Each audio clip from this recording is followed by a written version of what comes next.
ኢትዮጵያ ትጸናለች፣ ኢትዮጵያ ትበለጽጋለች፣ ኢትዮጵያ ለአፍሪካውያን ወንድሞቻችንና እህቶቻችን የብልጽግና ምልክትና ምሳሌ ትሆናለች። በሰላም እንደጀመርን በሰላም እንጨርሳለን። እኛ የኮሎኔል በዛብህ ልጆች አንሸማቀቅም። በጀግንነት የጀመርነውን በጀግንነት እንጨርሳለን። ኢትዮጵያ በልጆቿ ታፍራና ተከብራ ለዘላለም ትኑር። ቀደም ሲል የተከታተላችሁት ድምጽ ጠቅላይ ሚኒስትር ዶክተር አብይ አህመድ በማዕከላዊ ኢትዮጵያ ሆሳና ከተማ ተገኝተው በ20ኛው የብሔር ብሔረሰቦችና ሕዝቦች ቀን ባስተላለፉት መልእክት ነው። ጤና ይስጥልን ተመልካቾቻችን፣ እንደምን ውላችኋል? እኩለ ቀን መረጃዎቻችን ከዚህ ሰዓት ጀምሮ ለእናንተ ለተወደዳችሁ የሚደርስ ይሆናል። አዲስ ሚዲያ ኔትወርክ አዲስ ቴሌቪዥን እንኳን ለ20ኛው የብሔር ብሔረሰቦችና ሕዝቦች ቀን በሰላም አደረሰን አደረሳችሁ ማለት ይወዳል። የዛሬው መረጃዎቻችን በዛሬው ዕለት በተከበረው 20ኛው የብሔር ብሔረሰቦችና ሕዝቦች ቀን ላይ ትኩረት የሚያደርግ ይሆናል። 20ኛው የብሔር ብሔረሰቦችና ሕዝቦች ቀን በማዕከላዊ ኢትዮጵያ ሆሳና ከተማ እንዴት እየተከበረ ይገኛል? በምስለ ዜና ተከታትለን የምንመለስ ይሆናል።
እናመሰግናለን።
ወደ መረጃዎቻችን እናልፋለን። ኢትዮጵያ በሁሉም መመዘኛ ከጨለማ ወደ ንጋት እየተሸጋገረችበት ባለችበት በዚህ ወቅት አባቶቻችን በደም የወረስነው ነፃነት በብልጽግና ማጽናት ከትውልዱ ይጠበቃል ሲሉ ጠቅላይ ሚኒስትር ዶክተር አብይ አህመድ ተናገሩ። ለኢትዮጵያ ብቻ ሳይሆን ለአፍሪካም ብርሃን የሚሆን አዲስ የታሪክ ገጽ የብልጽግና ጅማሮ ዳግም አድዋ በኢትዮጵያ ይከበር ዘንድ በጋራ እንስራ ያሉት ጠቅላይ ሚኒስትር ዶክተር አብይ አህመድ የተጀመረውን የብልጽግና መንገድ ሊያደናቅፉ የሚችል አንዳች ኃይል እንደሌለ አረጋግጠዋል። ዲሞክራሲያዊ መግባባት ለህብረ ብሔራዊ አንድነት በሚል መሪ ሀሳብ 20ኛው የብሔር ብሔረሰቦችና ህዝቦች ቀን በሆሳዕና ከተማ በድምቀት ተከብሯል። አከባበሩ ምን ይመስላል? ይታያል። አጥናፉ እንዲህ ተመላክቶታል።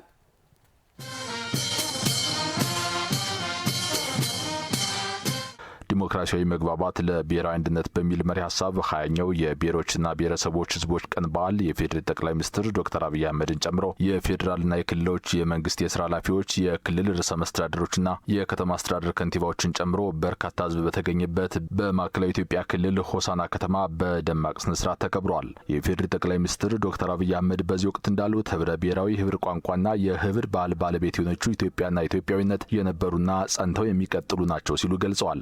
ኢትዮጵያ በህብር ቀለም የሚሳል በህብር ባህል የሚኖር በህብር ቋንቋ የሚነገር በህብር ደም የተሰራ በህብር ላብ የሚገነባ በህብር ጥበብ የሚሻገር ኢትዮጵያዊነት እና ኢትዮጵያ የነበሩ የሚኖሩ የሚጾኑ የማይናወጡ መሆናቸውን ዛሬ ዳግም በኩራት ለጀግናው የሀዲያ ህዝብና ለመላው የኢትዮጵያ ህዝብ መግለጽ እወዳለሁ።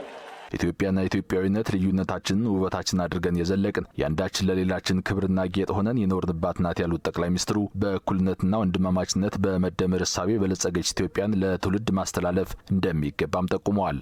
የአንዳችን ለሌላችን ውበት የአንዳችን ለሌላችን ክብር የሆነባትን ሀገር ኢትዮጵያ አንዱ ከፍ ሌላው ዝቅ ብሎ ሳይሆን ሁላችን እኩል ሆነን በወንድማማች አይን ተያይተን በመደመር እሳቤ የበለጸገች ኢትዮጵያን ለልጆቻችን እንድናሻግር አደራ ልላችሁ እወዳለሁ።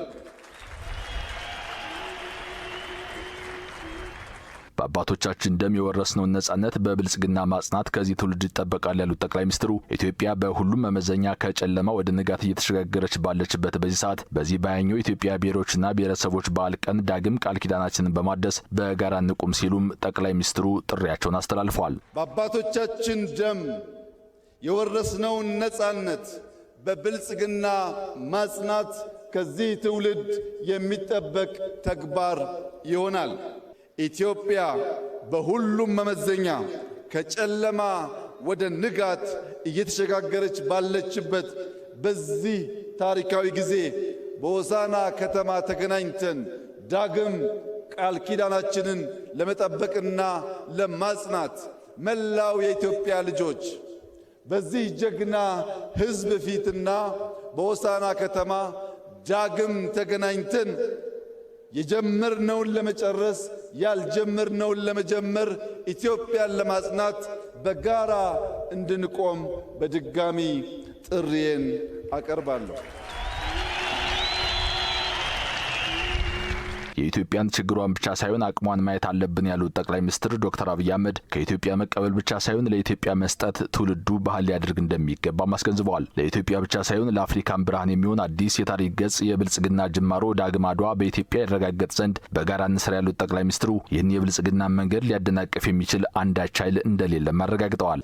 ኢትዮጵያ አስደናቂ ጅማሮችና ውጤት እያሳየች እየተመነደገች እያንሰራራች ያለች ሀገር ናት። ይህ መልካም ጅማሮ በፈጣሪያችን የሚደገፍ ቢሆንም በሰይጣን ትጋት ቀን ከሌት ለማደናቀፍ ሙከራዎች ይደረጋሉ። ለመላው የኢትዮጵያ ሕዝብ ዳግም ከሆሳዕና ምድር ላረጋግጥ የምፈልገው ማንኛውም ፈተና፣ ማንኛውም ትንኮሳ፣ ማንኛውም የክፉ ሐሳብ ኢትዮጵያን ከብልጽግና ማቆም አይችልም።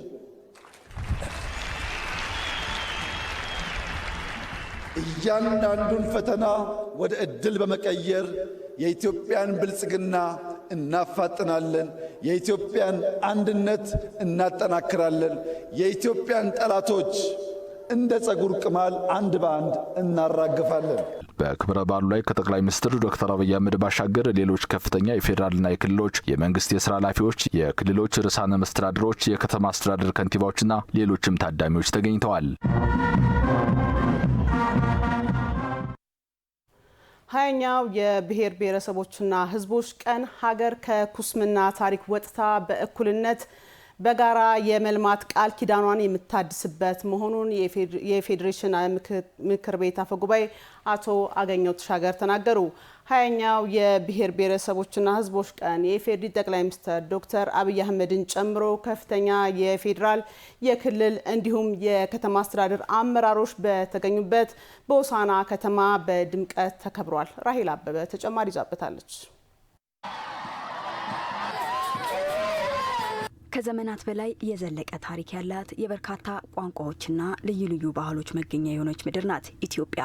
ከ80 በላይ ብሔር ብሔረሰቦችና ህዝቦች የሚኖሩባት ህብረ ብሔራዊቷ ሀገር ኢትዮጵያ እሷነቷን ገልጣ ከምታሳይባቸው መድረኮች መካከል በየዓመቱ ህዳር 29 ቀን የሚከበረው የብሔር ብሔረሰቦችና ህዝቦች ቀን አንዱ ነው። ይህ በዓል ዘንድሮም ለ20ኛ ጊዜ በደቡብ ኢትዮጵያ ክልል በሆሳዕና ከተማ ዲሞክራሲያዊ መግባባት ለህብረ ብሔራዊ አንድነት በሚል መሪ ቃል በድምቀት ተከብሯል። የፌዴሬሽን ምክር ቤት አፈ ጉባኤ አገኘሁ ተሻገር የጋራ ትርክት ውጤት የአብሮነታችን ማሳያ የሆነው ታላቁ የኢትዮጵያ ህዳሴ ግድብ በተጠናቀቀበትና የሀገርን ሁለንተናዊ እድገት በሚያረጋግጡ ስራዎች በተጀመሩበት ማግስት በዓሉ መከበሩ የተለየ ያደርገዋል ብለዋል። 20ኛውን የኢትዮጵያ ብሔሮች ብሔረሰቦችና ህዝቦች በዓል ዲሞክራሲያዊ መግባባት ለህብረ ብሔራዊ አንድነት በሚል መሪ ሀሳብ እያከበርን ያለነው ይህ የማጠቃለያ በዓል በህብረ ብሔራዊ አንድነት የደመቀ ብዝሃነት ማንነታችንን ለዓለም ገልጸን የምናሳይበት ሁሉም ማንነቶች እኩል የሚስተናገዱበት እውነተኛ የፌዴራል ስርዓት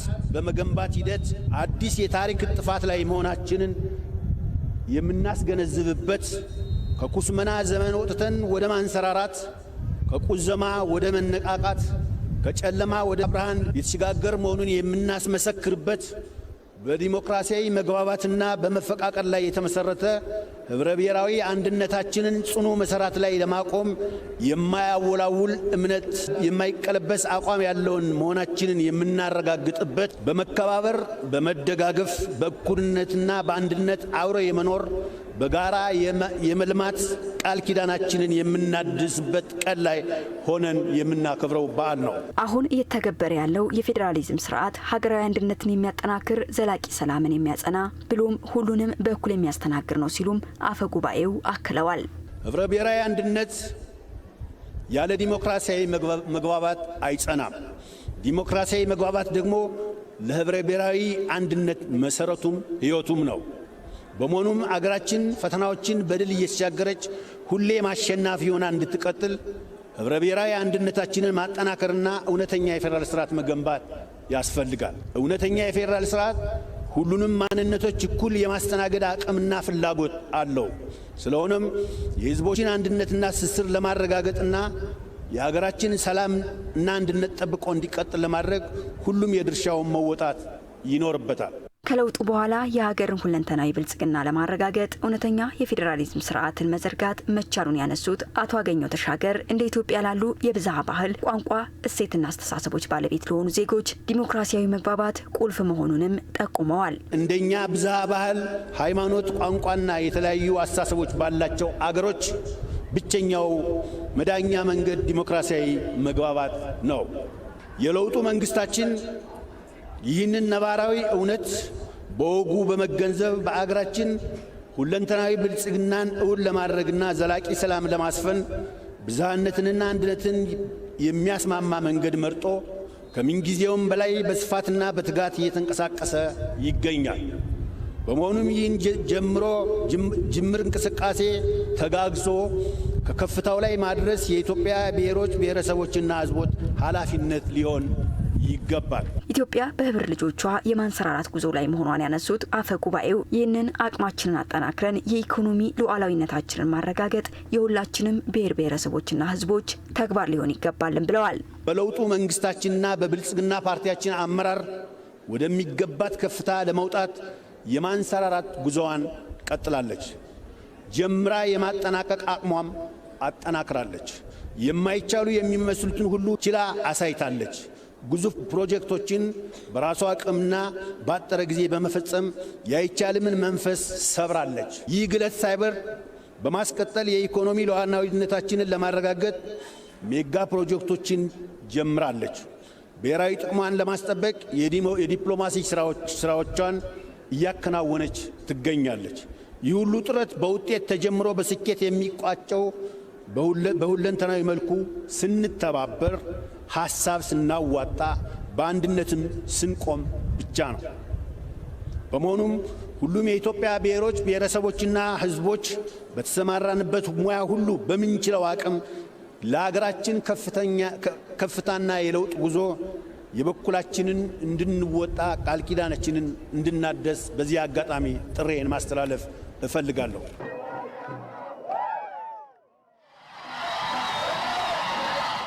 የአፋር ዳጉ ለዳውሮ ኩራቱ፣ የሲዳማው ጨምበላላ ለአማራው ሐሴቱ፣ የኦሮሞው ገዳ ለሐረሪ ምቾቱ፣ የአክሱም ሐውልት ለሃዲያው ታሪኩ፣ የጀጎል ግንብ ለቤንሻንጉል ቅርሱ፣ ፋሲል ቤተ መንግሥት ለሃዲያው ሀብቱ፣ የሶማሌው ዳንቶ ለጋሞ ባህሉ፣ የጉራጌ ክትፎ ለእያንዳንዱ ኢትዮጵያዊ ጣዕሙ፣ ያንዳችን ለሌላችን ውበት፣ ያንዳችን ለሌላችን ክብር የሆነባትን ሀገር ኢትዮጵያ አንዱ ከፍ ሌላው ዝቅ ብሎ ሳይሆን ሁላችን እኩል ሆነን በወንድማማች ዓይን ተያይተን በመደመር እሳቤ የበለጸገች ኢትዮጵያን ለልጆቻችን እንድናሻግር አደራ ልላችሁ እወዳለሁ። የኢትዮጵያ ብሔር ብሔረሰቦችና ሕዝቦች በዓል የልዩ መነሻ የሆኑ ጉዳዮችን ለመፍታት የሚደረግ የሀገራዊ ምክክር ሂደት ስኬታማ እንዲሆን የራሱን ሚና ይጫወታል ሲሉ የማዕከላዊ ኢትዮጵያ ክልል ርዕሰ መስተዳድር አቶ እንደሻው ጣሰው ናቸው ይህን ያሉት።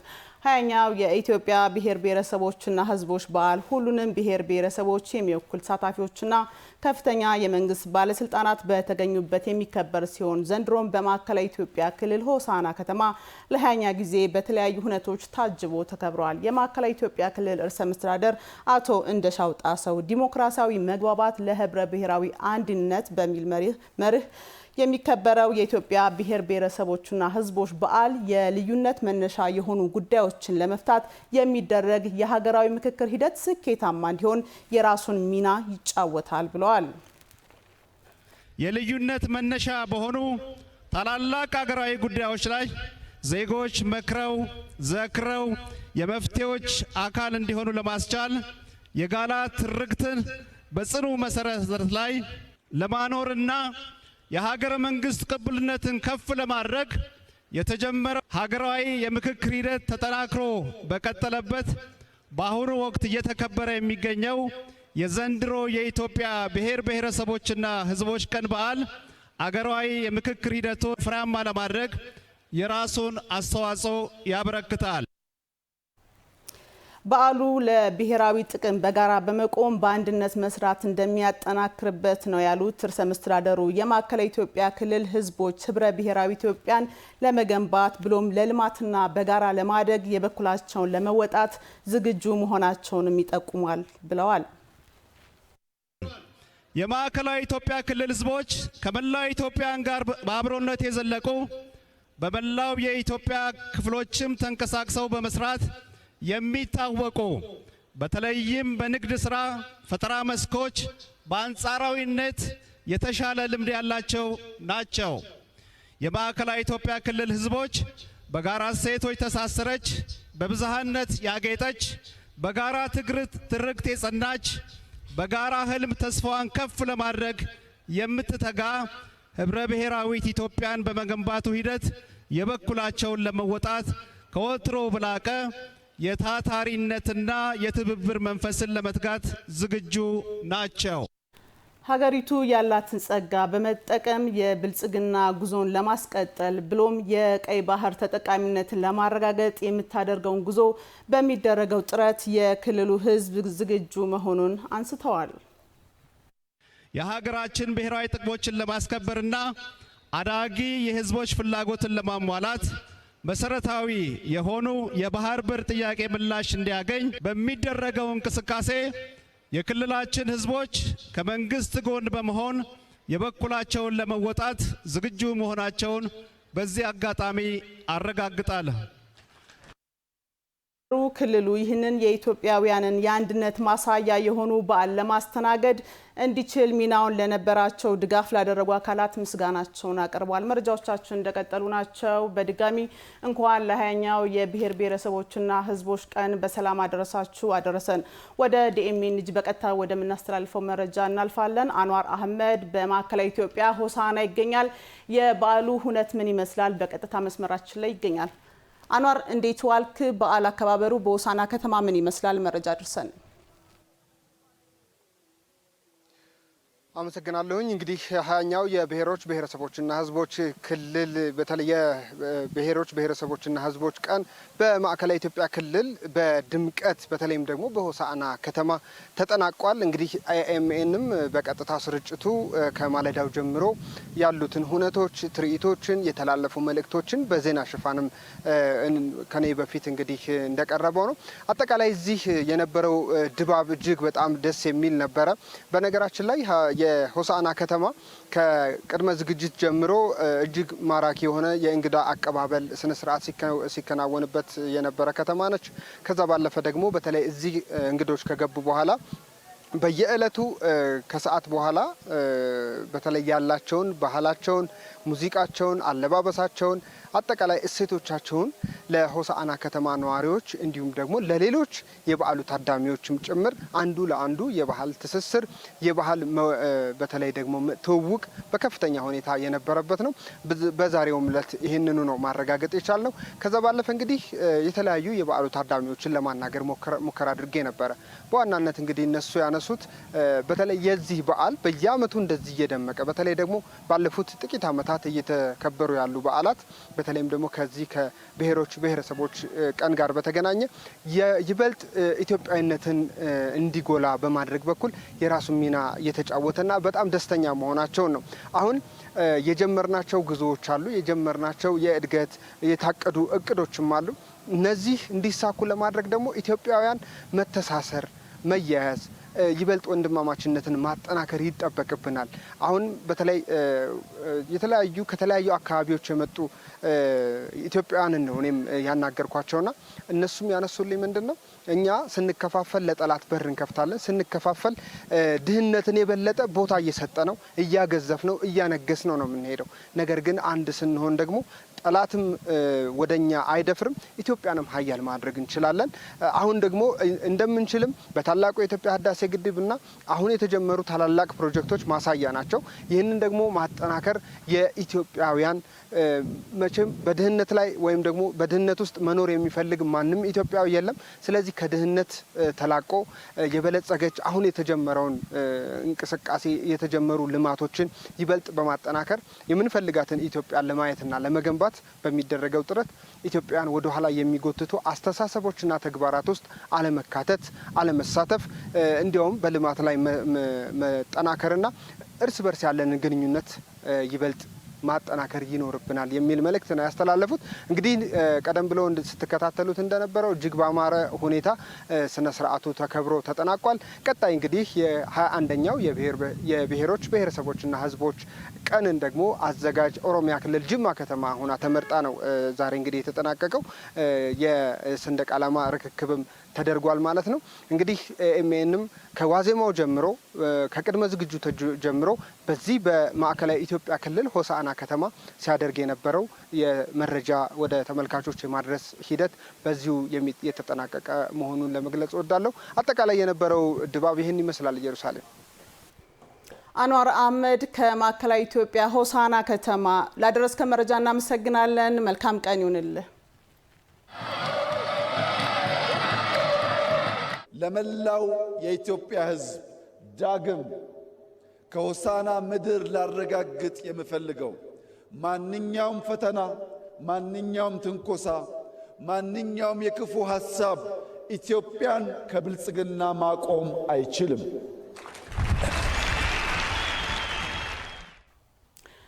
ለመላው የኢትዮጵያን ሕዝብ በሙሉ እንኳን ለሃያኛው የብሔር ብሔረሰቦችና ሕዝቦች ቀን በዓል በሰላም አደረሳችሁ አደረሰን ማለት እንወዳለን። በዓሉ በደመቀ ሁኔታ በሆሳና ከተማ እየተከበረ ይገኛል። አጠቃላይ የበዓሉ ሁነት ምን ይመስላል ስንል ደግሞ አቡቻሌ በትንታኔ እንደዚህ ሊያስመለክተና አቡ እንዴት ዋልክ? አጠቃላይ የበዓሉ ድባብ ምን ይመስላል? አመሰግናለሁ። እንግዲህ ሃያኛው የኢትዮጵያ ብሔሮች ብሔረሰቦች ቀን ቀደም ሲል ባጠናቀርናቸው መረጃዎች እንዲሁም ደግሞ በስፍራው የሚገኘው ባልደረባችን አንዋር አህመድ ባደረሰን መንገድ በማዕከላዊ ኢትዮጵያ ክልል ሆሳና ከተማ እጅግ በጣም ደማቅ በሆነ ስነ ስርዓት የተከበረው ከማለዳው 12 ሰዓት ጀምሮ ነው። ከሁሉም የኢትዮጵያ ክፍሎች የተውጣጡ ኢትዮጵያውያን ብሔር ብሔረሰቦች እሴቶች የሚወክሉ ኢትዮጵያውያን ስነ ስርዓታቸውን እንግዲህ አዲስ ሚዲያ ኔትወርክ በቀጥታ ስርጭት እንደተከታተላችሁት ደመቅ ባለ ሁኔታ ተከብሯል። 20ኛ ዓመቱ ላይ ደርሷል። የኢትዮጵያ ብሔሮች ብሔረሰቦችና ሕዝቦች ክልል በዓል አጠቃላይ እስካሁን የመጣበትን መንገድ በተመለከተ ጥቂት መረጃዎችን ለማከል ስቱዲዮ ተገኝተናል። እንግዲህ እንደሚታወቀው የኢትዮጵያ ብሔሮች ብሔረሰቦችና ሕዝቦች ክልል በበዓል ደረጃ እንዲከበር የተወሰነው በኢትዮጵያ የዘመን አቆጣጠር ሚያዝያ 21 ቀን 1998 ዓ.ም ነበር። በዕለቱም የፌዴሬሽን ምክር ቤት ባካሄደው መደበኛ ስብሰባው በየዓመቱ የህገ መንግስት በጸደቀበት ህዳር 29 ቀን የኢትዮጵያ ብሔሮች ብሔረሰቦችና ህዝቦች ስለ ህገ መንግስቱ ስላገኟቸው እሴቶች በህገ መንግስቱ ጥላ ስር ደግሞ እያገኟቸው ስለሚገኙ ወደፊትም ጠንካራ ሀገር በህብረ ብሔራዊነት መተካትና እንዴት መገንባት በሚችሉበት ሂደት ዙሪያም በየዓመቱ እየተሰባሰቡ በዓሉ እንዲያከብሩ ውሳኔ ላይ መደረሱ የሚታወቅ ነውና ሚያዝያ 21 ቀን 1998 ዓ.ም የፌዴሬሽን ምክር ቤት ውሳኔ መድረሱን ተከትሎ እንግዲህ በኢትዮጵያ የዘመን አቆጣጠር ለመጀመሪያ ጊዜ በ1999 ዓ.ም የመጀመሪያው የብሔሮች ብሔረሰቦችና ህዝቦች ቀን በዓል ተከብሯል ማለት ነው። የመጀመሪያ ብሔር ብሔረሰቦች ቀን አዘጋጅ እንግዲህ ከተማችን አዲስ አበባ ነበረች። የሁሉም ብሔር ብሔረሰቦች መኖሪያ መቀመጫ፣ ሁሉም ኢትዮጵያውያን በጋራ አብሮነት የሚኖሩባት፣ የሚያንጿት፣ የሚገነቧት ከተማችን አዲስ አበባ የመጀመሪያውን የብሔሮች ብሔረሰቦችና ህዝቦች ቀን በዓልን ማስተናገዷ ይታወሳል። ከዛሬ 19 ዓመት በፊት ማለት ነው። በዚህም እንግዲህ መሪ ቃሉ ህገ መንግስታዊ ቃል ኪዳን የአብሮነታችን መገለጫ ነው። ቀደም ሲል የብሔር ብሔረሰቦች ቀን በዓል ዓመታዊ በዓል ሆኖ እንዲከበር ዋነኛ ምክንያቱ ህገ መንግስቱ እንደመሆኑ መጠን በህገ መንግስቱ የሰፈሩ መብቶች፣ ብሔር ብሔረሰቦች የሚያገኟቸው ጸጋዎችና አብሮ የሚቀጥሉባቸው ሴቶችን ለማሰብም ጭምር ቃል ኪዳን የሚገባበት በአብሮነታችንም የምንጸናበት ዓመት ሆኖ የተከበረበት ዓመት እንደሆነ ይታወቃል። ከዛም በኋላ በተለያዩ የታሪክ አጋጣሚዎች የተለያዩ ብሔር ብሔረሰቦች ቀን በዓል ሲከበሩ መቆየታቸው የሚታወስ ነው። እንዲሁ ጥቂቶች ለማስታወስ ያክል በ15ኛው በ2013 ዓ.ም የተከበረው ማለት ነው ከተማችን አዲስ አበባ በድጋሚ የማዘጋጀት እድሉን ያገኘችበት እንደሆነ ይታወቃል። በዚህም ኢትዮጵያ በአንድ መድረክ እንያት የሚል ነው። ብሔር ብሔረሰቦች የኢትዮጵያ መገለጫ እንደመሆናቸው መጠን በመጠለያቸው አዲስ አበባ ከተማ በአንድነት ተገኝተው በዓላቸውን ያከበሩበት እንደሆነ ይታወቃል። ከዛም በኋላ 16ኛውም እንዲሁ በድሬዳዋ ከተማ መካሄዱም የሚታወስ ነው። በዚሁም ላይ ወንድማማችነታችን ለህብረ ብሔራዊ አንድነታችን የሚሉ መሪ ቃሎች የተንጸባረቁበት በድምቀት የተከበረ እንደሆነም ማስታወስ እንችላለን። ሌሎች እንዲሁ 17ኛው 20ኛው ቀደም ሲል በማዕከላዊ ኢትዮጵያ ሆሳና ከተማ የተከበረው ማስታወስ እንችላለን። ሌሎች ደግሞ እንዲሁ 17ኛው ደግሞ በቀድሞ በደቡብ ብሔሮች ብሔረሰቦችና ህዝቦች ክልል አሁን ባለው አደረጃጀት ደግሞ የሲዳማ ክልል ዋና ከተማ በሆነችው ሐዋሳ ነበር የተከበረው። 2015 ዓ.ም ህብረ ብሔራዊ አንድነት ለዘላቂ ሰላማችን ዋስትና ነው የሚለው ኢትዮጵያውያን ሰላማቸውን ለማረጋገጥ በብሔራዊ አንድነት ጸንተው የቆዩበትን እሴታቸውን አጉልቶ ማሳየት የሚያስችል ዓመት ሆኖ የተጠናቀቀበት እንደሆነ ማንሳት ይቻላል። 18ኛውም እንደዚሁ በሶማሌ ክልል በጅግጅጋ ከተማ በ2016 ዓ.ም ከሁለት ዓመት በፊት ማለት ነው እንደተከበረ እናስታውሳለን። ብዝሃነትና እኩልነት ለሀገራዊ አንድነታችን መሰረት እንደሆነ ማሳያ የሆኑ ጉዳዮች የተነሱበት እንደሆነ ይታወሳል። ጠቅለል ባለመልኩ እንግዲህ የኢትዮጵያ ብሔሮችና ብሔረሰቦች ህዝቦች ቀን በዓል በየዓመቱ ህዳር 29 የፌዴራል ህገ መንግስት በይፋ የጸደቀበት ቀን ሆኖ በየዓመቱ የሚከበር ይሆናል። እንግዲህ ዘንድሮ የማዕከላዊ ኢትዮጵያ ሆሳና ከተማ ክብራለች። ቀጣይ ደግሞ የኦሮሚያ ክልል ጅማ ከተማ 21ኛው የኢትዮጵያ ብሔሮች ብሔረሰቦችና ህዝቦች ክልል በድምቀት ይከበራል ተብሎ ይጠበቃል። ጥቂቶቹን ሀሳቦች አነሳን። ኢየሩስ አመሰግናለሁ ለጊዜሽ። አቡቻሌ ለመረጃ እናመሰግናለን። መልካም ቀን ይሁንልን። አመሰግናለሁ። በድጋሚ እንኳን አደረሳችሁ አደረሰን ማለት እንወዳለን። ከያኛው የብሔር ብሔረሰቦችና ህዝቦች በዓል ድምቀት ወደ ሌላኛው መረጃ ከዚህ ውጭ ወደ ሆነ መረጃ እናልፋለን። በድጋሚ አብራችሁን ስላላችሁ እናመሰግናለን። አመራሩ የተገኙ ስኬቶችን ስንቅ በማድረግና የሚገጥሙ ተግዳሮቶችን ወደ እድል በመቀየር አርቆ በማየትና የላቀ ስራን መስራት እንደሚጠበቅበት የአዲስ አበባ ከተማ ከንቲባ ወይዘሮ አዳነች አቤቤ ናቸው ይህን ያሉት። በመደመር መንግስት እይታ የዘርፎች እምርታ በሚል መሪ ሀሳብ ሲሰጥ የቆየው ሶስተኛው ዙር የአዲስ አበባ ከተማ የወረዳ አመራሮች ስልጠና ተጠናቋል። ሰብስቤ ባዩ ተጨማሪ ይዞበታል። በመደመር መንግስት እይታ የዘርፎች እምርታ በሚል መሪ ሀሳብ ሲሰጥ የቆየው ሶስተኛ ዙር የአዲስ አበባ ከተማ የወረዳ አመራሮች ስልጠና ሲጠናቀቅ ተገኝተው በስልጠናው ለተነሱ ሀሳቦች ማብራሪያዎችን የሰጡት ከንቲባ አዳነች አቤቤ እንደ ሀገር የትኩረት መስክ ተደርገው የተለዩ የግብርና ትራንስፎርሜሽን፣ የኢንዱስትሪ ዘርፍ ልማት፣ የቱሪዝምና የከተማ ልማት ዘርፎችን የመፍጠርና የመፍጠን መርህን በመከተል እመርታዊ ስኬትን ለማስመዝገብ ከከተማዋ አመራር ምን ይጠበቃል በሚለው ዙሪያ ገለጻ አድርገዋል። የህዳሴ ግድብ መጠናቀቅ፣ የስንዴ ልማትና የአረንጓዴ አሻራ፣ በከተሞች በኮሪደር ልማትና ተያያዥ መስኮች የተገኙ በርካታ ስኬቶች የተያዙትን የትኩረት መስኮች ማሳካት እንደሚቻል ማሳያ ናቸው ያሉት ከንቲባ አዳነች አመራሩ የተገኙ ስኬቶችን ስንቅ በማድረግና የሚገጥሙ ተግዳሮቶችን ወደ እድል በመቀየር አርቆ በማየት የላቀ ስራን መስራት እንደሚጠበቅበት ተናግረዋል። እነኚህን ስኬቶች አምነን አቅም አድርገን ስንቅ አድርገን ተግዳሮቶችን ደግሞ ወደ ድል እየቀየርን በአጠቃላይ አርቀን አይተን አልቀን መምራት አለብን። አርቀን አይተን ዛሬም ብቻ ሳይሆን የዛሬ ጥቅማችንን፣ የዛሬ ሁኔታን፣ የዛሬ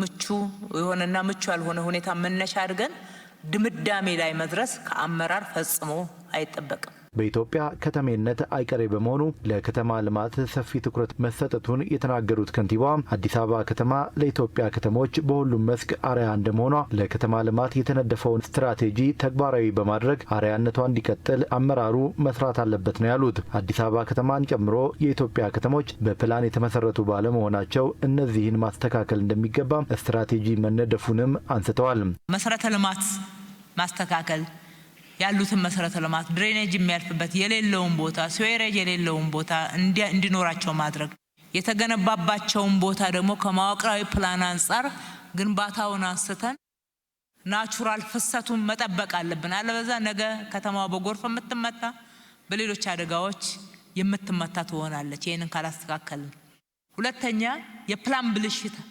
እናስተካከል። አትሊስት እኛ እናበላሽ። የድሮ ማስተካከል ብቻ አይደለም፣ እኛ አናበላሽ። ሶስተኛ ቆሻሻ መውረጃዎች ዲቾች ላይ ቆሻሻ ሲደፍናቸው ሲያበላሻቸው ዝም ብለን የምንመለከት ሳይሆን እናስተካከል።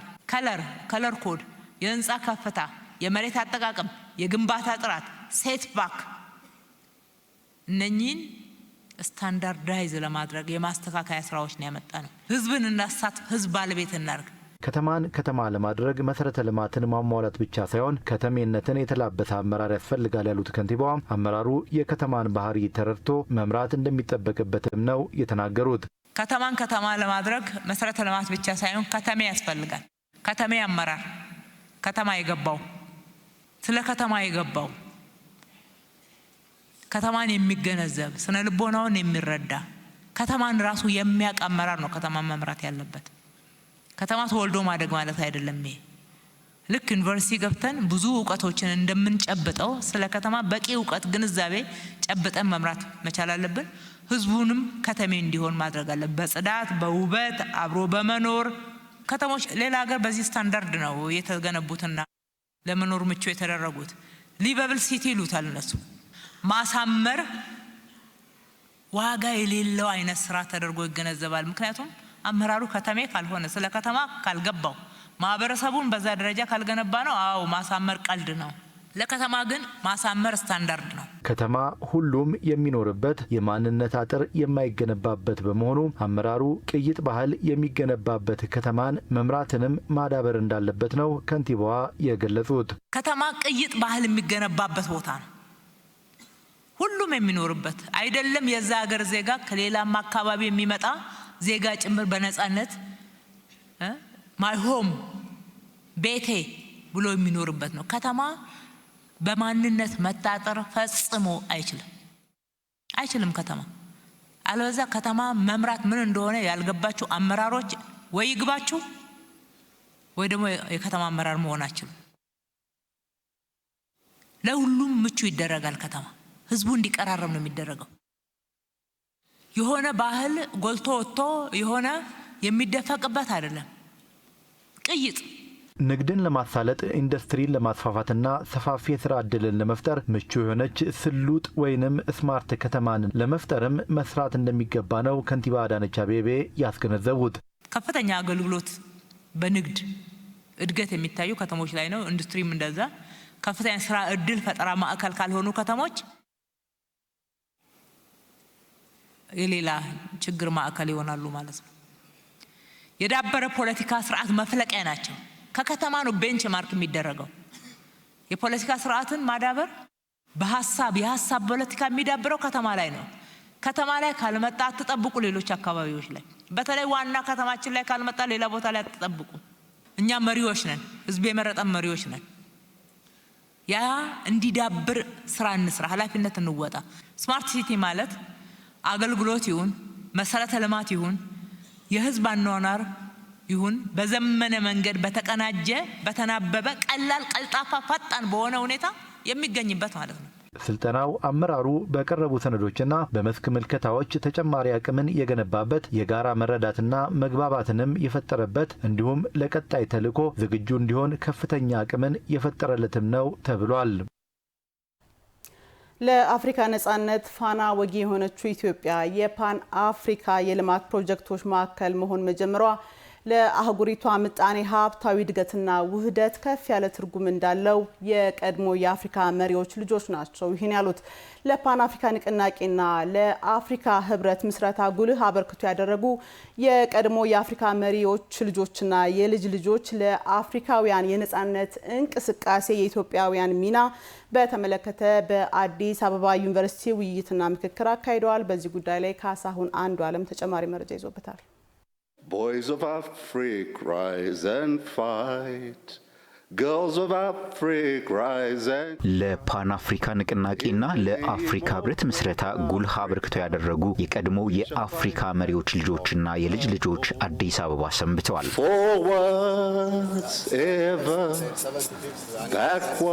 በቆይታቸውም የአድዋ ድል መታሰቢያን ጨምሮ በመዲናው የተከናወኑ ግዙፍ የልማት ፕሮጀክቶችን ጎብኝተዋል። የመሪዎቹ ልጆችና የልጅ ልጆች በያኔው ቀዳማዊ ኃይለ ሥላሴ በአሁኑ የአዲስ አበባ ዩኒቨርሲቲ ተገኝተው ከተማሪዎችና ተመራማሪዎች ጋር ውይይት አድርገዋል። ለአፍሪካውያን የነጻነት እንቅስቃሴ የኢትዮጵያ ሚና የውይይታቸው ርዕሰ ጉዳይ ነበር። የዛምቢያው የነጻነት አባት የኬኔት ካውንዳ ልጅ ዴቪድ ካውንዳ ኢትዮጵያ የአህጉሪቷ ታሪክ ናት ይላሉ። Boys of Africa, rise and fight. Girls of Africa, rise and shine. The role of Ethiopia in liberation. ለአፍሪካ ነጻነት የኢትዮጵያ ሚና በአንድ ምሳሌ ነው የሚገልጸው። A tree, if it doesn't have roots. አንድ ዛፍ ስር ከሌለው እንደማይቆመው ሁሉ ሰዎችን ታሪክ ከሌላቸው መቆም አይችሉም። ኢትዮጵያ ደግሞ ታሪካችን ናት። የአህጉሪቱ ታሪክ is our history. በራሳቸው አቅም ታላቁ የኢትዮጵያ ህዳሴ ግድብን ያጠናቀቁ ኢትዮጵያውያን አሁንም የአህጉሪቷ መሪነታቸውን አጠናክረው ቀጥሏል ያሉት ደግሞ የጋናው የነጻነት አባት ከዋሚ ንኩርማህ የመጨረሻ ልጅ ሳሚያ ንኩርማህ ናቸው። Headquarters for the Organization of African Unity, which today is what the AU, because of your history of የቀድሞ የአፍሪካ አንድነት ድርጅት ያሁኑ የአፍሪካ ህብረት ዋና መቀመጫ የሆናችሁት በአሸናፊነት ታሪካችሁ ነው። አባቶቻችን ኢትዮጵያን ዋና መቀመጫቸው ለማድረግ አልተቸገሩም ነበር፣ ምክንያቱም ብቸኛ ቅኝ ያልተገዛችው ሀገር ኢትዮጵያ ስለነበረች። You are also leaders in development, having just completed the construction of the biggest ህዳሴ ግድብን በማጠናቀቅ አሁንም አፍሪካን በልማት እየመራችሁ ነው። በጣም ያስገረመኝ ደግሞ ይህ ግዙፍ ፕሮጀክት የተገነባው በሁሉም ኢትዮጵያዊ ገንዘብ ብቻ መሆኑ ነው። ordinary citizens paid. የአፍሪካ ሌጋሲ ፋውንዴሽን ዋና ጸሐፊ ሙሳ ኢብራሂም ጋዳፊ ኢትዮጵያ የፓን አፍሪካ የልማት ፕሮጀክቶች ማዕከል መሆኗን አጠናክራ በማስቀጠል የአህጉሪቷን እድገትና ብልጽግና የማረጋገጥ መሪነቷን መወጣት አለባት ብለዋል። ኢትዮጵያ ከዚህ በላይ እንድትለማና ሰላሟን እንድታረጋግጥ የፓን አፍሪካን የልማት ፕሮጀክት ማዕከል መሆን አለባት። Center of a pan-African project of development ሁላችንን ያስገረመው ታላቁ የኢትዮጵያ ህዳሴ ግድብ እንኳን ለኢትዮጵያ ብቻ አገልግሎት ከሰጠ ዓላማውን አላሳካም ማለት ነው። ለጎረቤት ሀገራትም ማገልገል አለበት። ኢትዮጵያ ደግሞ ይህንን የማድረግ ታሪክም ፍላጎትም አላት። እንደ መታደል ሆኖ ይህንን የሚያደርጉ መሪዎችም አሏት። ከጠቅላይ ሚኒስትር አብይ አህመድ ጋር በነበረን ውይይትም አፍሪካን በሁሉም ነገር የማስተሳሰር ፍላጎት እንዳላቸው ተረድተናል። ኢትዮጵያ አፍሪካ እንደምትችል ያሳየች ሀገር ናት ያሉት ደግሞ የመንግስት ኮሚዩኒኬሽን አገልግሎት ሚኒስትር ዴኤታ ተስፋውን ጎበዛይ ናቸው። አብረን ከቆምን ለአፍሪካዊ ችግሮች አፍሪካዊ መፍትሄ ማፈላለግ እንችላለንም ብለዋል አቶ ተስፋውን ጎበዛይ። If all Africans come together and if Africans can cooperate in ሁላችንም አፍሪካውያን በጋራ ከቆምንና በሁሉም መስኮች ከተባበርን ውጤታማ መሆን እንችላለን ብለን እናምናለን። ለጋራ ተጠቃሚነት፣ ለጋራ ልማትና አብሮ ለማደግ በርካታ አብረን ልንሰራባቸው የምንችልባቸው መስኮች እንዳሉም እናምናለን። አብረን ከቆምን ለአፍሪካዊ ችግሮች አፍሪካዊ መፍትሄ ማፈላለግ እንችላለን። African solutions to African problems። በዚህ ዘመንም በርካታ ፈተናዎች ያሉባት አፍሪካ ፈተናዎችን ማሸነፍ የምትችለው ከአባቶቻችን በወረስነው ጥበብ መተባበርና በጋራ መቆም ስንችል ነው ያሉት ደግሞ የአዲስ አበባ ዩኒቨርሲቲ ተጠባባቂ ፕሬዝዳንት ዶክተር ሳሙኤል ክፍሌ ናቸው። The wisdom that we've received from your fathers ከአባቶቻችን የወረስነው ጥበብ በጋራ ስንቆምና ስንተባበር ማሸነፍና መበልጸግ እንደምንችል ነው። እንደምናውቀው በዚህ ዘመንም አፍሪካ በአዳዲስ ችግሮች እየተፈተነች ትገኛለች። በተለያዩ ምክንያቶች አፍሪካ የተከፋፈለች 54 ሀገር ሆና እንድትቀጥል የሚፈልጉ አሉ። በእርግጥ መናገር የምንችለው ግን እኛ የአባቶቻችን ልጆች ከአባቶቻችን በወረስነው ጥበብ አፍሪካን አንድ በማድረግ የበለጸገች ሰላማዊ ማድረግ እንችላለን። አፍሪካ that would lead us to be prosperous, peaceful። እንቀጥላለን። በድጋሚ አብራችሁን ስላላችሁ እናመሰግናለን። የአምራች ኢንዱስትሪዎች ማነቆን በመፍታት ምርትና ምርታማነትን ማሳደግ በሚል መሪ ሀሳብ በአቃቂ ቃሊቲ ክፍለ ከተማ ከሚገኙ አምራቾች ጋር ውይይት ተካሂዷል። በውይይቱ ላይ እነማን ተገኙ? ምንስ ሀሳቦች ተነሱ? እዛው ከስፍራ ሆኖ በቀጥታ መስመራችን ላይ መረጃ ሊያደርሰን ፍቃዱ መለሰ በቀጥታ መስመራችን ላይ ይገኛል። ፍቃዱ መለሰ እንዴት ዋልክ? አጠቃላይ ውይይቱ እነማን ተገኙ? ምንስ ጉዳዮች ተነሱ የሚለውን መረጃ አድርሰን። መልካም እንግዲህ በመግቢያሽ እንደገለሽው በአቃቂ ቃሊቲ ክፍለ ከተማ አምራች ኢንዱስትሪዎች እያጋጠማቸው ባሉ ፈተናዎችና ማነቆዎች ላይ ያተኮረ ውይይት ነው የተካሄደው። ይህንን ውይይት እንግዲህ አዲስ አበባ ከተማ ምክትል ከንቲባና የኢንዱስትሪ ልማት ቢሮ ኃላፊ አቶ ጃንጥራር አባይና አጠቃላይ የመሰረተ ልማት አቅራቢና አገልግሎት ሰጪ ተቋማት በተገኙበት ነው ውይይቱ የተካሄደው ማለት ነው። እንደሚታወቀው እንግዲህ አቃቂ ቃሊቲ ክፍለ ከተማ በብዛት አምራቾች የሚገኙበት ክፍለ ከተማ ነው። በከተማዋ ከሚገኙ እንግዲህ አምራቾች ወደ 40 በመቶ የሚደርሰው አምራቾች እንግዲህ በአቃቂ ቃሊቲ ክፍለ ከተማ ውስጥ የሚገኙ ናቸው። እነዚህ አምራች ኢንዱስትሪዎችም እንግዲህ ለሀገር ጠቃሚ ሆኖ በተለይም ደግሞ ተኪ ምርቶችን በማምረት ረገድ እንደዚሁም ደግሞ የውጭ ምንዛሬን በማስገኘት ረገድ ከፍተኛ አበርክቶ እየተወጡ ያሉ ከፍተኛ መካከለኛና አነስተኛ አምራቾች ናቸው ማለት ነው። እነዚህ አምራቾች እንግዲህ የበለጠ ውጤታማና ምርታማ እንዲሆኑ እንደዚሁም ደግሞ ሀገር ለኢንዱስትሪ ዘርፉ የሰጠችውን ትኩረት የበለጠ በሚያረጋግጥና ውጤታማ በሚያደርግ መልኩ ምርታማ እንዲሆኑ እያጋጠሟቸው ያሉ ችግሮች ምንድናቸው? እነዚህ ችግሮችስ እንዴት ይፈቱ በሚለው ጉዳይ ላይ ነው ውይይት የተደረገው ማለት ነው። በዋናነት እንግዲህ አምራቾች ያነሷቸውና ለምርታማነታቸው እንደ ተግዳሮት ያነሷቸው ጥያቄዎች ከመሰረተ ልማት ጋር ተያይዞ የመብራት፣ የውሃ እንደዚሁም ደግሞ የመንገድ መሰረተ ልማቶች ላይ ሰፊ ችግሮች እንዳሉ ነው አምራቾቹ ሲያነሱ የነበሩት። ይህም በምርታማነታቸው ላይ እንደዚሁም ደግሞ ምርቶቻቸውን ካመረቱ በኋላ ወደ ገበያው ተደራሽ ለማድረግ ባለው ሂደት ውስጥ ፈተና እየሆነባቸው መሆኑን አንስተዋል። እነዚህ ፈተናዎች ትኩረት ተሰጥቷቸው ከተሰሩባቸውና ከተፈቱ ደግሞ በጋራ በቅንጅት ከተሰሩ የበለጠ ምርታማ በመሆን የጀመሩትን የተኪ ምርት የማምረት የመጨመር እንደዚሁም ደግሞ ከፍተኛ የውጭ ምንዛሬ ማስገኘት ሚናቸውን ለማላቅ ምቹ ሁኔታዎች መኖራቸውን አንስተዋል። ሌሎች ድጋፎች በተለይም ደግሞ ባለፉት ጥቂት ዓመታት እየተደረጉ ያሉ ለዘርፉ የተሰጡ ትኩረቶች አበረታች ውጤት እያመጡ መሆኑን አንስተዋል። እነዚህ መሰረተ ልማት አቅርቦቶች ግን አሁንም ድረስ ፈተና ሆነው መቀጠላቸውን ነው ያነሱት። እነዚህን እንግዲህ መሰረተ ልማት አቅርቦት ጥያቄዎችን ለመመለስ ከተማ አስተዳደሩ አጠቃላይ እንግዲህ ይህን ጥያቄ ሊመልሱ የሚችሉና መሰረተ ልማቱን ሊያሟሉ የሚችሉ ተቋማት የስራ ኃላፊዎችም በዚህ ቦታ ተገኝተው ምላሽ ሰጥተውበታል። ከመብራት ጋር ተያይዞ ስናነሳ እንግዲህ የመብራት መቆራረጥና የትራንስፎርመር እጥረት ነው የተነሳው።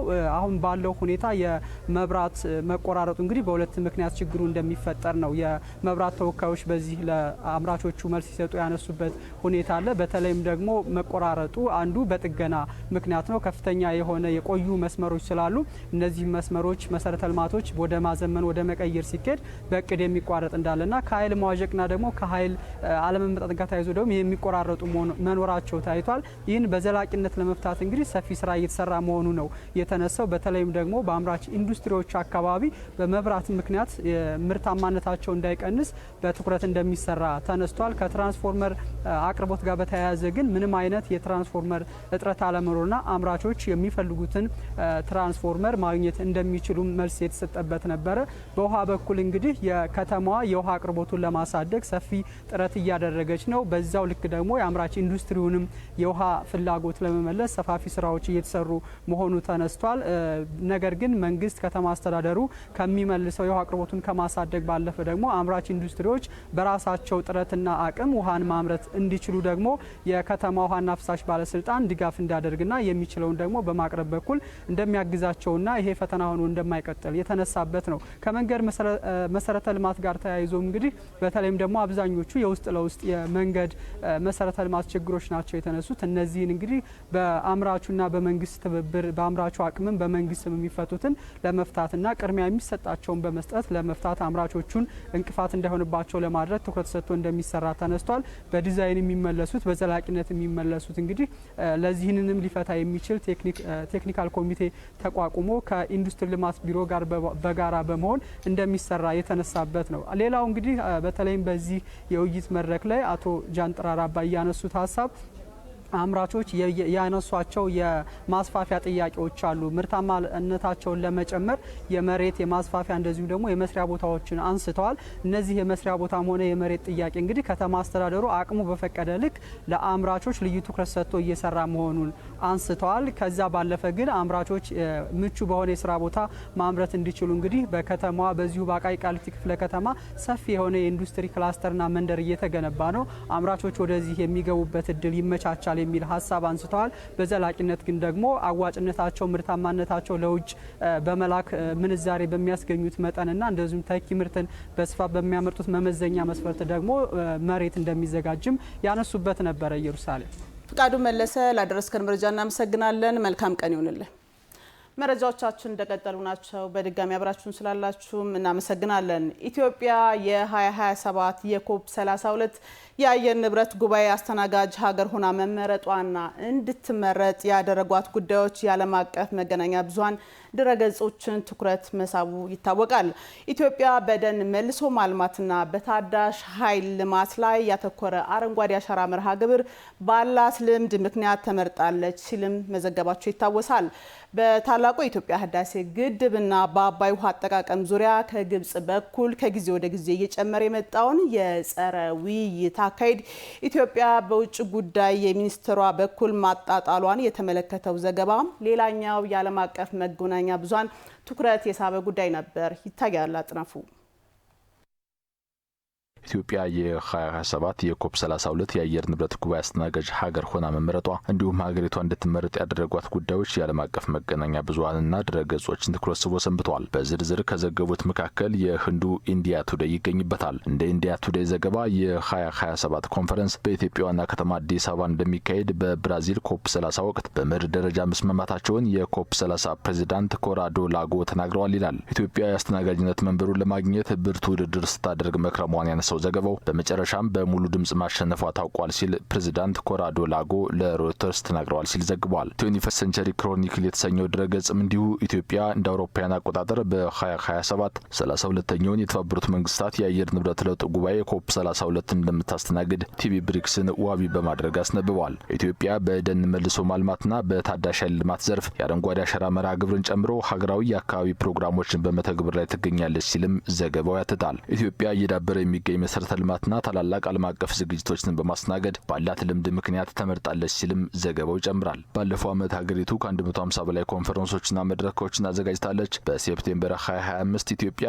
ሁለተኛውን የአፍሪካ የአየር ንብረት ጉባኤም በብቃት አስተናግዳለች ሲል ዘገባው ያትታል። በአየር ንብረት ጉዳዮች ላይ አንድ አህጉራዊ አቋም የሚገልጽ የአዲስ አበባ ዲክላሬሽንም ተቀባይነት አግኝቷል። በቀጣይም ከ50 ሺህ በላይ ሰዎች በኮፕ 32 ይሳተፋሉ ተብሎ ይጠበቃል ሲል ዘገባው አስነብቧል። ኢትዮጵያ በመስከረም ወር ከናይጄሪያ ጋር በመወዳደር ስብሰባውን ለማዘጋጀት ጥያቄዋን አቅርባለች ያለው ዘገባው በኋላም የአፍሪካ ኦፊሲያላዊ እጩ ሆና በሙሉ ድምጽ ተቀባይነት አግኝቷል ሲል ዘግቧል። ባለፈው በወራ ጳጉሜን ኢትዮጵያ በስኬት ያካሄደችውን የአየር ንብረት ጉባኤ ከጠቅላይ ሚኒስትር ዶክተር አብይ አህመድ ምስል ጋር በድረገጹ አጋርቶ አስነብቧል።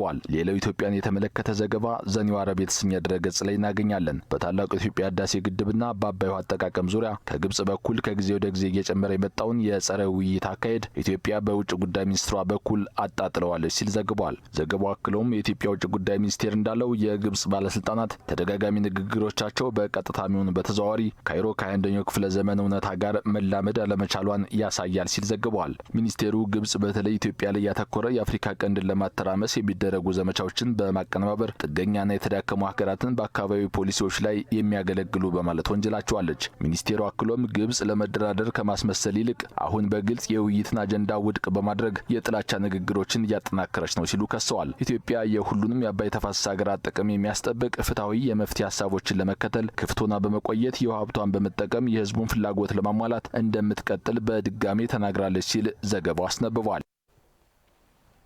የጉለሌ እጽዋት ማዕከል ከምርምርና ከብዝሃ ህይወት ትምህርት አገልግሎት ጎን ለጎን ከአካባቢ ስነ ምህዳር ጋር የተስማማ የመዝናኛና የኢኮ ቱሪዝም አገልግሎት እየሰጠ እንደሚገኝ አስታወቀ። ማዕከሉ ከህዳር 27 2018 ዓ.ም እስከ ህዳር 2019 ዓ.ም ድረስ ለ3 ተከታታይ ቀናት የሚቆይ ኤግዚቢሽን እያካሄደ ይገኛል። ታምሩ ደምሴ ተጨማሪ ይዞበታል። ወጣት ሀቢብ ሃይደር የቲም ሃይደር የብስክሌት ቡድን አባል ሲሆን ላለፉት 7 ዓመታት በብስክሌት ስፖርት እየሰራ ይገኛል። አባቱ በስፖርቱ ለበርካታ ዓመታት እየሰሩ በመሆኑ ወደ ብስክሌት ስፖርት እንዲገባ ምክንያት እንደሆነው ይናገራል። አገሬን ወክዬ ጥሩ ደረጃ ላይ ደርስ አሁን ቱር ደ ፍራንስ ላይ ምናምን ለመወዳደር ነው። ለዛም ትሬኒንግ ተግተን እየሰራ ነው። ኮቻችንን በደንብ እያሰራ ነው።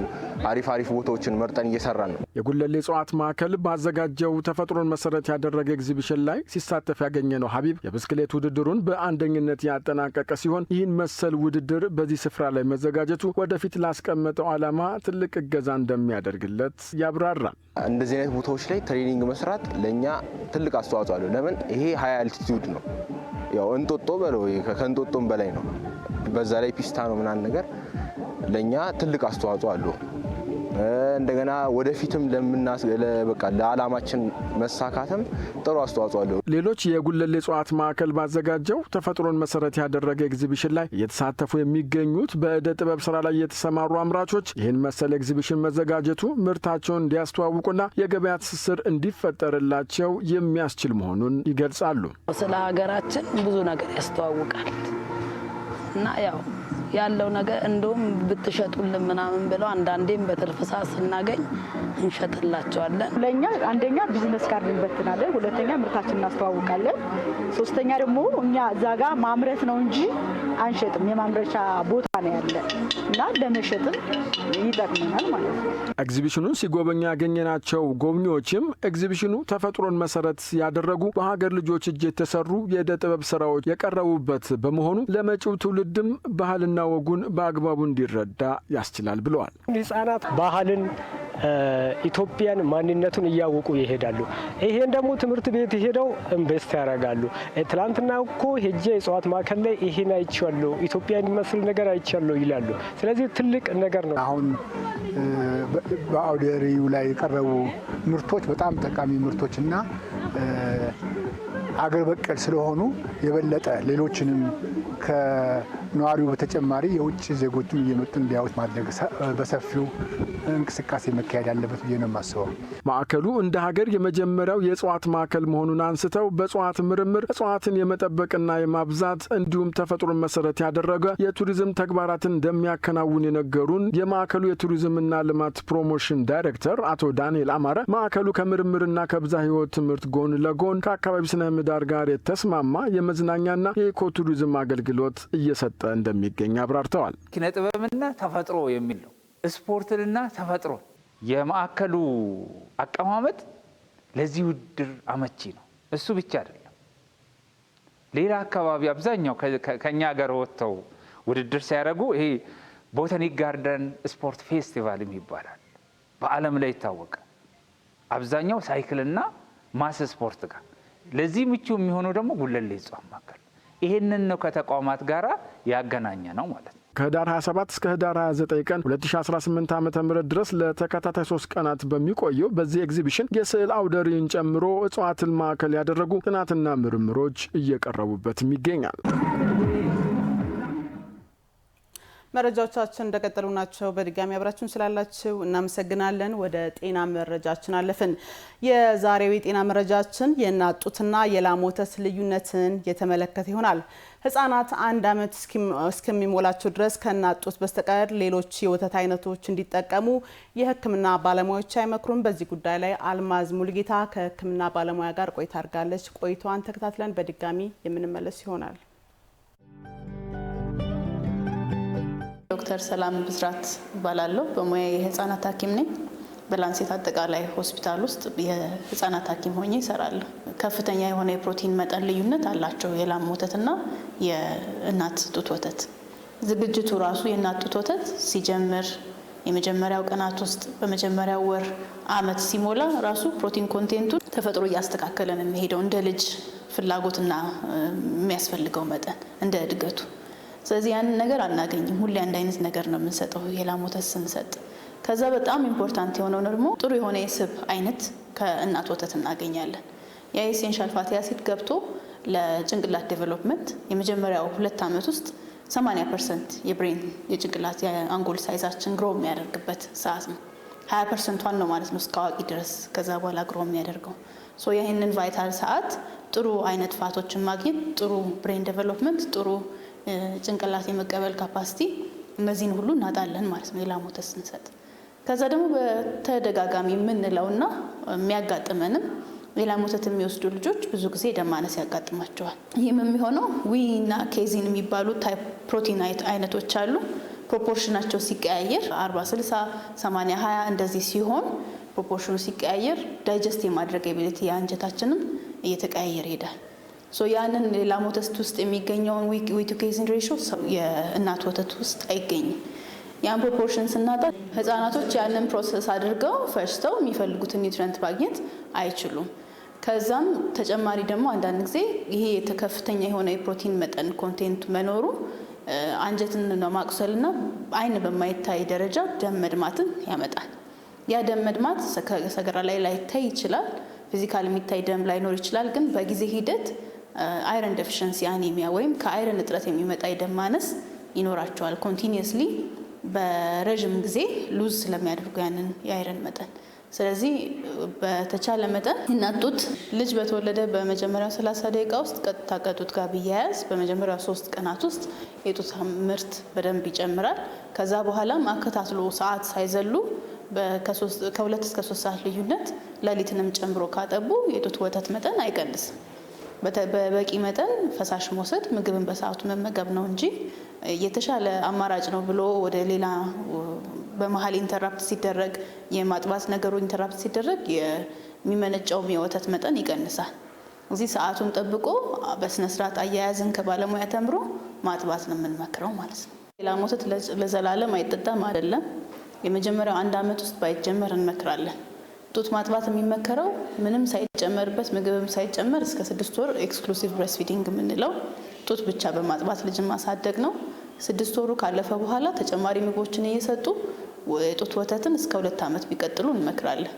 ይሄ ከብዙ በሽታዎች አንደኛው አይነት ስኳር፣ ካንሰር፣ የኦቫሪና የጡት ካንሰር ለእናትየዋም ብዙ ጥቅሞች አሉት። ለእናትም ለህፃኑ ጡት ማጥባት። የላም ወተት መጀመር የሚያስፈልገው ከአንደኛው ዓመት በኋላ ነው። መጠኑ ሳይበዛ፣ መጠኑን በበዛ ቁጥር ሌላ ምግብ የመብላት ፍላጎት ስለሚቀንስ የሚያስፈልገንን ተጨማሪ ኒውትሪየንቶች፣ ቫይታሚኖች አናገኝም ማለት ነው። ግን ወተቱ ግዴታ ከሆነ እናት ባትኖር በተለያየ ምክንያት እናት ታማ ጡት ወተት ማጥባት ካልቻለች ራሱ መጠኑን መመጠን ያስፈልጋል። ልክ ላሚቷ ለጥጃዋ እንደምትሰጠው በሙሉ ሳይቀጥን መስጠት ጥሩ አይደለም። መሰጠት ካለበትም ማለት ነው። ቀጥኖ ብዛቱም ደግሞ ከግማሽ ሊትር በላይ ባይሆን በአጠቃላይ እንመክራለን ማለት ነው። በተደጋጋሚ የሚመጡ ታካሚዎችን በምናያቸው ሁኔታዎች ጡት ወተት የመስጠት አቅሙም ሁኔታውም የተመቻቸ ሆኖላቸው የላም ወተት ለማፋፋትም ለተለያዩ ምክንያቶች የሚሰጡ አሉ። ስለዚህ በእነዚህ ወላጆች ላይ ምክር ማስቀምጠው የእናት ጡት ወተት በጣም በብዙ ምክንያቶች ለእናትም ቢሆን ለህፃኑም የሚመረጥ ነው። የላም ወተት ከሚያመጣው ጉዳት ይልቅ የእናት ጡት ወተት ማጣት የበለጠ ጉዳት ስላለው ምርጫችሁን ሁል ጊዜ የእናት ጡት ወተት እንድታደርጉ እመክራለሁ። የእኩለ ቀን መረጃዎቻችሁ ላይ ትገኛላችሁ። በድጋሚ አብራችሁን ስላላችሁ እናመሰግናለን።